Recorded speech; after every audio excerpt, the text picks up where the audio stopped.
Gostaria de cumprimentar a todos com a santa e gloriosa paz do Senhor Jesus Cristo. Eu sou a pastora Caroline, da Igreja Evangélica Espiritual Santificação.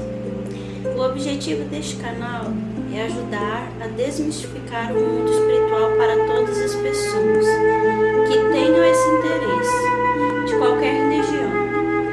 O nome de Igreja Espiritual foi dado pelo próprio Deus para poder fazer distinção entre as igrejas carnais, modernas e materialistas. Temos o propósito de ajudar qualquer pessoa nesta igreja para que tenha um encontro verdadeiro com Jesus Cristo, ajudar em orações reveladas por motivos específicos, para que Deus, através do sangue de seu Filho Jesus Cristo, possa abençoar todas as áreas de sua vida, espiritual, ministerial, material, financeira, física, emocional e familiar. O mundo espiritual é ignorado pela maior parte das pessoas e até mesmo pelos místicos, que desconhecem a dinâmica da existência espiritual. Paralela e concomitantemente ao mundo material, onde reside o nosso corpo físico, o nosso espírito está desenvolvendo no mesmo momento sua existência espiritual. As decisões que tomamos, as palavras que falamos e as ações ou omissões que cometemos desencadeiam reações e consequências no mundo espiritual. O livro de Efésios, capítulo 6, versículo 12, deixa bem clara nossa coexistência entre o mundo espiritual e o mundo material, ao dizer que não temos que lutar contra a carne e o sangue, mas sim contra os principados e contra as potestades, contra os príncipes das trevas deste século, contra as hostes espirituais da maldade nos lugares celestiais. Na carne mortal do nosso corpo físico, vivemos o mundo material. Com o corpo imortal do nosso espírito, vivemos no mundo espiritual. Quanto a isto, o livro de Salmos, capítulo 89, versículo 48, ensina que homem há que vive e não veja a morte? Ou que livre a sua alma do poder do mundo invisível? Neste sentido, através da própria palavra de Deus, desmistificamos o mundo espiritual, que as pessoas chamam de sobrenatural, ou simplesmente porque desconhecem aquilo que vai além do mundo natural, ou seja, do mundo material, do que vemos, ouvimos e tocamos com o nosso corpo natural e carnal. No livro de Colossenses, capítulo 1, versículo 16, aprendemos que em Deus foram criadas todas as coisas, que há nos céus e na terra, visíveis e invisíveis, sejam tronos, sejam dominações, sejam principados, sejam potestades. Tudo foi criado por Ele e para Ele. Todos os dias trabalhamos materialmente para sobreviver, mas a maior parte das pessoas desconhece o fato de que precisam batalhar para sobreviver no mundo invisível que é espiritual.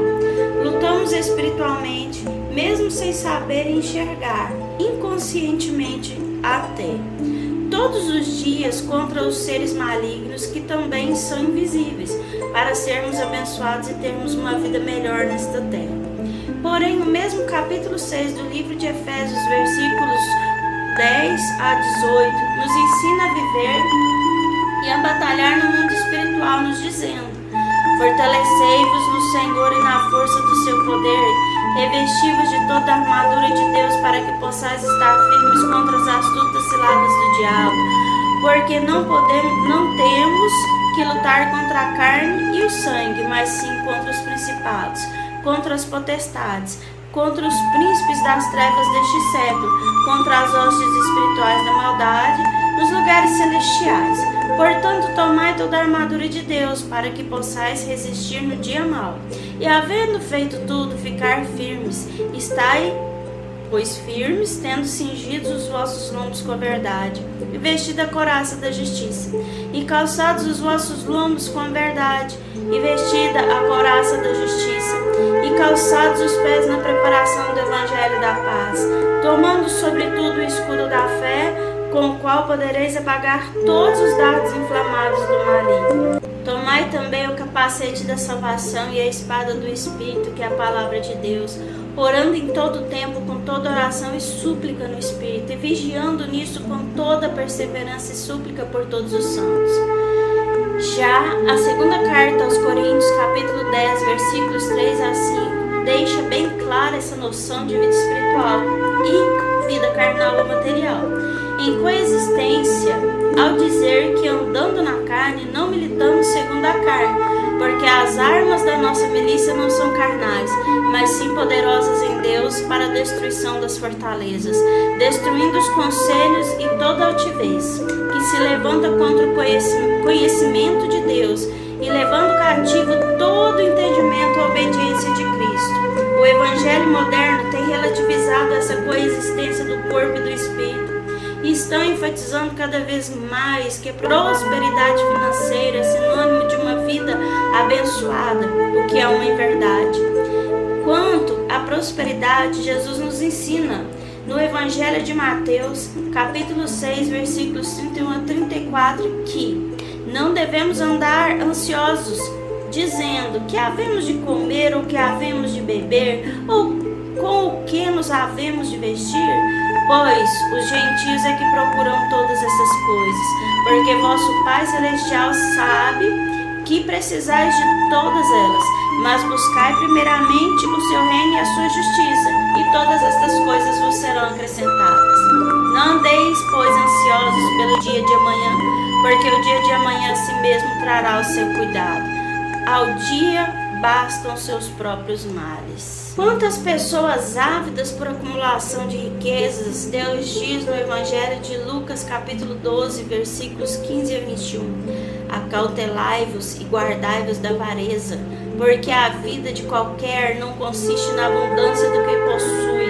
E propôs-lhe uma parábola, dizendo: a herdade de um homem rico tinha produzido com abundância, e julgava ele entre si, dizendo: que farei? Não tenho onde recolher os meus frutos. E disse: farei isto, derrubarei os meus celeiros e edificarei outros maiores, e ali recolherei todas as minhas novidades e os meus bens. E direi à minha alma: alma, tens em depósito muitos bens para muitos anos. Descansa, come, bebe e folga. Mas Deus lhe disse: louco, esta noite te pedirão a tua alma. E o que tens preparado, para quem será? Assim é aquele que para si ajuda tesouros e não é rico para com Deus. À luz da palavra de Deus, isto é uma mentira, e podemos ver isso em várias passagens bíblicas, tanto do Velho como do Novo Testamento das Escrituras Sagradas. A exemplo, temos a parábola de Lázaro e do rico, citada por Jesus Cristo no Evangelho de Lucas, capítulo 16, versículos 19 ao 31. E o livro de Provérbios, capítulo 5, versículo 17, que diz que é melhor comer um prato de hortaliças onde há amor do que ter um boi cevado acompanhado de ódio na refeição.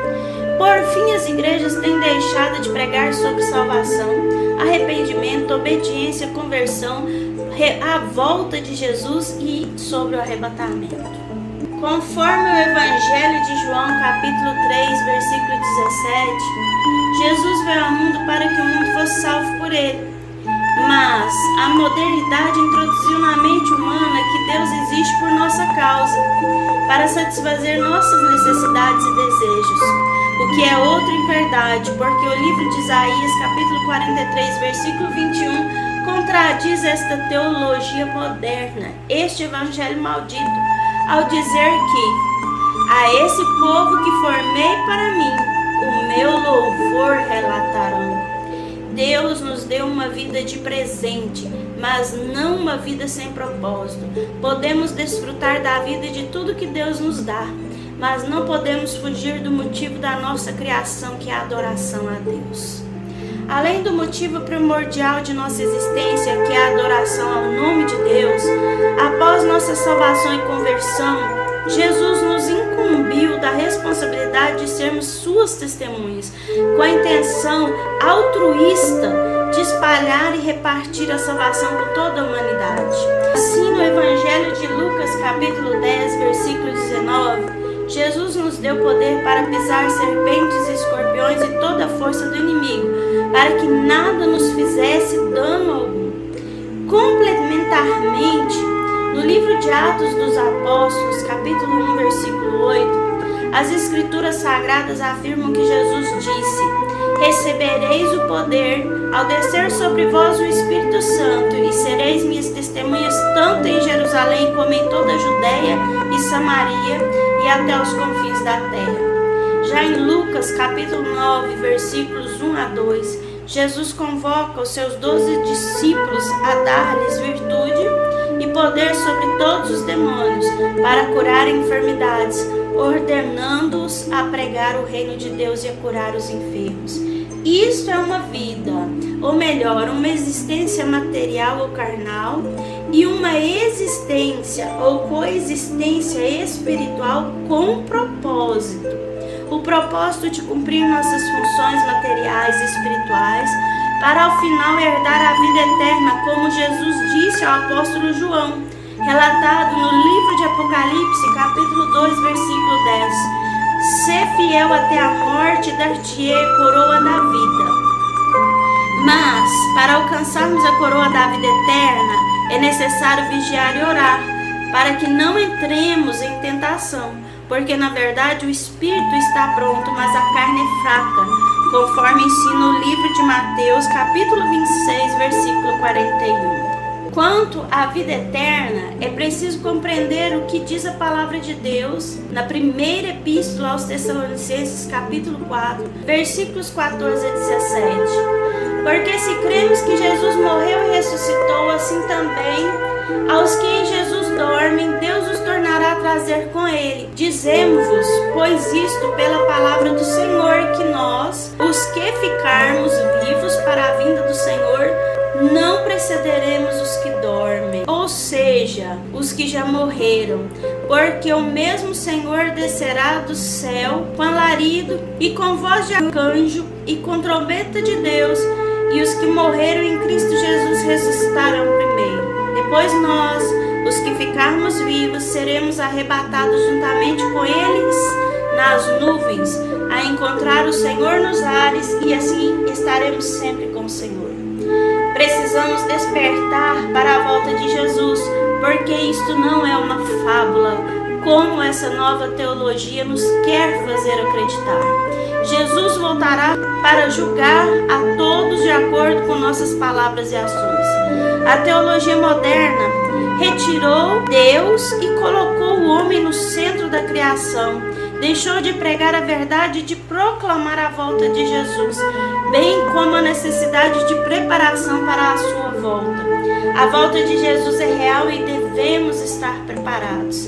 Neste sentido, a Bíblia nos alerta na primeira epístola aos Tessalonicenses, capítulo 5, versículo 23, que o mesmo Deus de paz os santifique em tudo, e todo o vosso espírito, alma e corpo sejam plenamente conservados irrepreensíveis para a vinda de nosso Senhor Jesus Cristo. Devemos considerar ainda o que diz o livro de Gálatas, capítulo 1, versículo 8. Contudo, ainda que nós, ou mesmo um anjo dos céus, vos anuncie um evangelho diferente do que já vos pregamos, seja considerado maldito. Por fim, é necessário entender que existem muitas igrejas e pessoas que se consideram evangélicas, protestantes, cristãs, etc. Mas não são, porque não estão pregando a verdade genuína de Jesus Cristo. E Deus alerta a estes no Evangelho de João, capítulo 8, versículo 44, dizendo: vós tendes por pai ao diabo,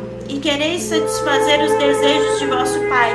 Ele foi homicida desde o princípio, e não se firmou na verdade, porque não há verdade nele. Quando ele profere mentira, fala do que lhe é próprio, porque é mentiroso e pai da mentira. É simples assim. Se não vivemos a verdade, mesmo estando inscritos no livro de rol de membros de uma igreja evangélica, mesmo tendo sido batizados nas águas, mesmo possuindo cargos de qualquer hierarquia da igreja, estamos vivendo na mentira, e quem vive a mentira não é filho de Deus, mas do diabo, e não tem salvação em Jesus Cristo e receberá a condenação eterna. O apóstolo Paulo nos alerta no livro de Timóteo, em sua segunda carta, capítulo 4, versículo 1. Conjuro-te, pois, diante de Deus e do Senhor Jesus Cristo, que há de julgar os vivos e os mortos na sua vinda e no seu reino. No livro de Apocalipse, capítulo 20, versículos 12 a 15, podemos ter uma ideia de como será o julgamento final. Quando diz: e vi os mortos, grandes e pequenos, que estavam diante de Deus, e abriram-se os livros, e abriu-se outro livro, que é o livro da vida. E os mortos foram julgados pelas coisas que estavam escritas nos livros, segundo as suas obras. E deu o mar os mortos que nele havia, e a morte e o inferno deram os mortos que neles haviam. E foram julgados cada um segundo as suas obras.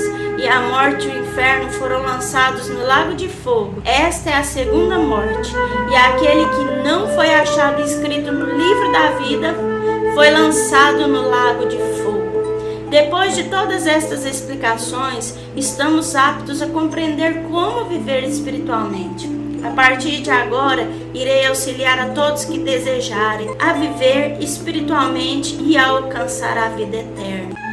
Rotineiramente estarei postando ensinamentos e orações com motivos específicos que Deus me revelar, para que vocês possam orar comigo e receber as vitórias que necessitam, pelo poder que há no nome de Jesus e no seu sangue.